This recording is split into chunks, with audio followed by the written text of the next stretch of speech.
Salut tout le monde, alors dans cette vidéo je vais vous montrer les erreurs ou bien les changements. Je sais même pas si je vais dire erreur ou changement parce qu'on peut ne pas appeler ça des erreurs étant donné qu'on n'a pas perdu le sens, le scénario reste le même.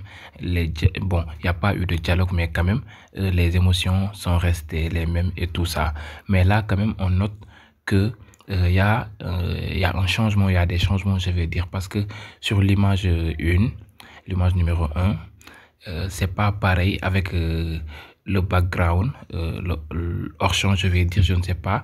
En tout cas, le décor, ce qui est derrière la voiture et tout, c'est différent de la deuxième image, ainsi que la troisième et tout. Et on peut juste comprendre le fait que ce soit des plans différents, mais quand même dans la même scène, hein, dans la même séquence et tout ça, pas la même scène, mais quand même la même séquence, on peut juste comprendre ça. Et il y en a quand même d'autres images comme. Sur cette image, on voit deux directions différentes de la voiture. On voit quand même une partie de la voiture où on a écrit Nouvelle Toyota Sarley et une autre partie où on l'a pas écrit. Donc, il y a quand même un contraste au niveau de ces deux plans, de ces deux images qu'on a. On a aussi la devanture, excusez-moi, où on a eu cette matricule et que dans cette deuxième image, on nous montre celle qui est derrière. Et quand vous voyez ici, là-bas, on a quand même, je ne sais pas si c'est le chauffeur. Le chauffeur et Tata Mattel, ils sont en position de face. Et dans la deuxième image, on a le chauffeur qui est derrière Tata Mattel qui ouvre la porte elle-même. Et que dans la première image, c'était le chauffeur qui ouvrait la porte pour elle. Donc, vous voyez, en plus, il y a ce moto. C'est un moto ou bien ce truc bleu-là et qu'il y avait l'enfant qui a mis ce masque qui est pointé tout juste à côté de ce truc bleu, de cet élément. On ne voit pas ça dans la première image. Il y a aussi ce gars qui, je ne sais pas, il est en train de pisser, excusez-moi, je ne sais pas ce qu'il fait, mais on le retrouve toujours pas dans la première image. En tout cas, il y a un changement, soit c'est au niveau de la caméra, par différents plans, parce qu'on sait quand même que durant les tournages, c'est très difficile. Hein? Juste pour une séquence, on est censé prendre de nombreux plans pour quand même voir la meilleure et tout. Bon, je ne sais pas si je vais dire des erreurs. J'aime pas dire des erreurs. C'est comme si on est en train quand même de banaliser le travail d'autrui et tout. Parce que quand même, Beau Studio, ils sont vraiment calés au niveau technique, actorat et tout ça. Mais quand même, ça me dérange un peu de voir ça, surtout quand on les connaît, quand on dit qu'ils sont talentueux et tout. Et, vous voyez, mais là, c'est un peu, voilà, excusez-moi quoi. Et là aussi, dans ces deux images, on voit aussi que il y a soit un pivotage ou bien la différence de plan. Là, on voit que dans la première image, Abidjalo était à gauche, mais là, dans ce deuxième plan, elle se retrouve tout juste à droite. Seulement que le plan bi changé ou le fini, ce rabal bi et tout. Ce rabal bi, niñ ko sangé non lañ ko sangé non la décès, lambi aussi non la décès et tout. Je pense que c'est un problème de pivotage au niveau du montage. Maintenant, ici, dans cette image, vous voyez que c'est peut-être la même voiture ou bien c'est la même marque de voiture, mais que au niveau de ce truc-là, comment est-ce que... Oh my God. En tout cas, là où il était en train de manipuler, je ne sais qu'est-ce qu'il change. Dans la bande-annonce, si vous avez suivi ma première revue là, ma revue portant sur la bande-annonce, là, c'est là où j'avais même pu noter le jour du 5 janvier, je pense bien. Là, l'image est floue, mais quand même, j'avais donné le jour. Mais c'est quand même trop différent. Là, on voit quand même une sorte de galerie où on retrouve des applications WhatsApp, Instagram, etc. Et ces genres de trucs. Donc, c'est quand même deux plans différents. Là, c'est pas dû à un pivotage et tout ça, mais c'est deux plans qui sont différents, mais que sur la même séquence. Au niveau du même tournage. Vous voyez, je ne sais pas si c'est les jours ont différé ou pas, mais quand même, ça n'a pas perdu de sens, quoi. Alors, dans ces deux images, je pense juste avoir marqué un faux raccord. Parce qu'on nous montre premièrement Alou qui descend de son montagne comme si elle était en train de rentrer, de rentrer chez lui. Après, en plan suivant, on nous le montre en train de rejoindre Bachir.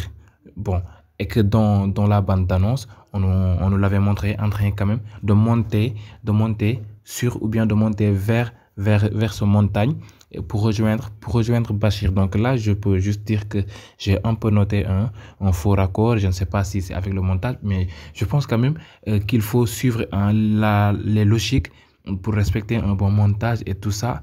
Bon, on sait toujours pas quoi. C'est quand même quelque chose que j'ai noté. Alors, après quand même ces petites remarques, on va juste parler de cette voleuse de vedette. Il y a Fatou, j'avoue quand même qu'elle a volé la vedette au bébé et quand même à la maman. Parce que là, on était au jour du baptême. Hein, la personne la plus importante qui nga mo waral bés bi c'était Abi Diallo dom ji sax mom moko gëna waral. Mais là, il y avait quand même une coïncidence. Je pense que ça c'est pas du hasard. Le jour du baptême coïncidait, tombait avec l'anniversaire de Ya Fatou et dans ce même jour, c'était quand même le jour d'une surprise, d'une très grande surprise. Et là, ce qu'on note, c'est quoi? Ya Fatou, on va beaucoup plus l'intégrer dans la deuxième saison parce qu'on avait quand même noté un énorme vide concernant son personnage et tout ça. Elle n'avait pas un rôle trop particulier.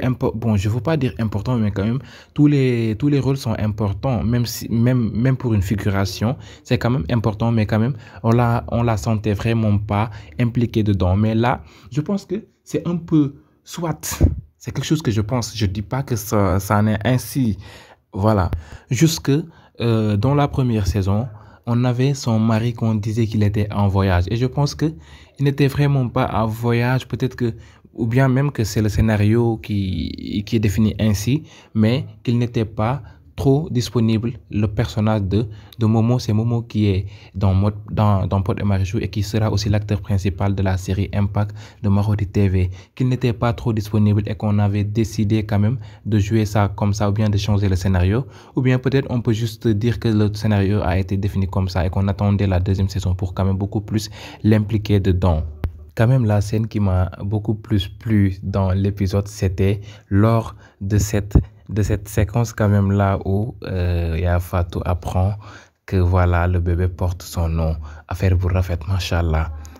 En tout cas, Abi topp na ay ndigalu yaayam, hein, tel que sa mère lui avait demandé de prendre soin de Ya Fatou, c'est ta sœur et tout, et que quand même, elle était là auprès d'Abi à la conseiller et tout, même si elles arrivaient à quand même se tirailler et tout, elles finissent toujours des sœurs et qu'elles ont dû vivre quelque chose ensemble, surtout quand on nous a montré ce flashback. Et c'est là où je me suis dit que Ya Fatou, moom la ñu tuddee doom ji, ce flashback où elles étaient ensemble et que qu'on apprend quand même qu'elle était toujours de caractère trempé, elle ne se laissait du tout pas faire.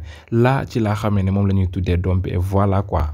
De même que dans cette scène, je savais qu'il y a quelque chose, un complot qui se prépare.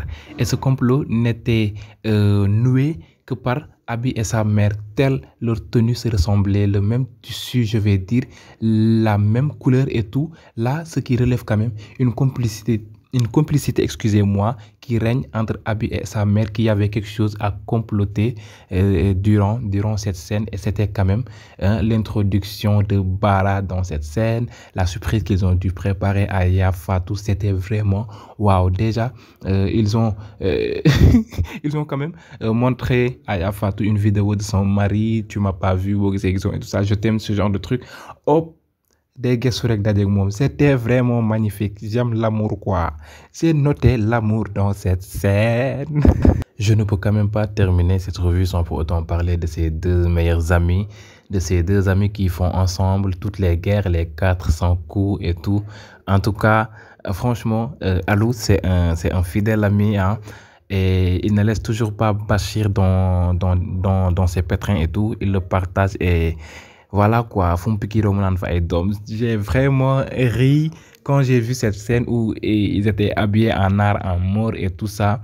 Hein? Toujours ce qui relève une complicité entre les deux.